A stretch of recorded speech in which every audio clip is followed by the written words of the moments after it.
Amsal 1 ayat yang ke-6. Untuk mengerti amsal dan ibarat, perkataan dan teka-teki orang bijak.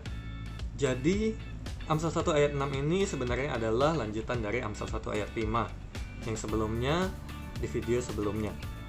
Tapi di sini saya lebih menekankan kepada untuk mengerti sebuah amsal, untuk mengerti sebuah teka-teki ataupun perumpamaan dari Tuhan, kita butuh pengetahuan, kita butuh hikmat, kita butuh kebijaksanaan.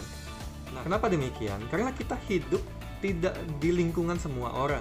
Bagi mahasiswa, ya hidupnya di seputar kuliah dan mungkin di pekerjaannya. Bagi orang bisnismen, hidupnya ya di lingkungan bisnisnya dia.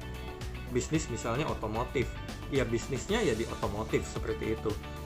Mungkin orang yang berbisnis di tempat lain juga punya lingkungan bisnis itu sendiri. Bagi seorang pekerja, lingkungannya adalah tempat kantornya, orang-orang yang sekantor dengan dia, komunitas dia. Bahkan ketika kita di gereja pun, lingkungan kita adalah orang-orang di sekitar kita. Nah, bagaimana kita bisa mengetahui, kita bisa memberikan solusi, kita bisa memberikan pencerahan ataupun kebijaksanaan ketika misalnya kita seorang mahasiswa, kita seorang guru seperti itu, ditanyai dan diminta masukan oleh seorang bisnismen yang kita tidak ada di dalam dunia itu. Nah, disinilah perlunya hikmat dari Tuhan. Disinilah hikmat itu bekerja. Disinilah pengetahuan yang daripada Tuhan itu bekerja. Jadi, jangan minder ketika kita tidak tahu lingkungan orang itu, ilmunya atau apa. Selama kita dapat hikmat dari Tuhan, pengetahuan, urapan dari Tuhan, sejujurnya kita bisa melakukan semua hal.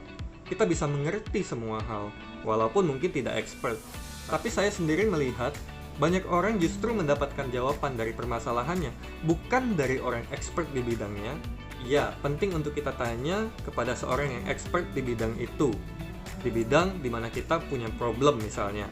Tapi kita juga perlu bertanya kepada orang yang kita kenal punya hikmat dari Tuhan. Nah, kalau begitu, kenapa kita tidak sendiri menjadi orang yang berhikmat sehingga kita bisa menjadi jawaban bagi banyak orang?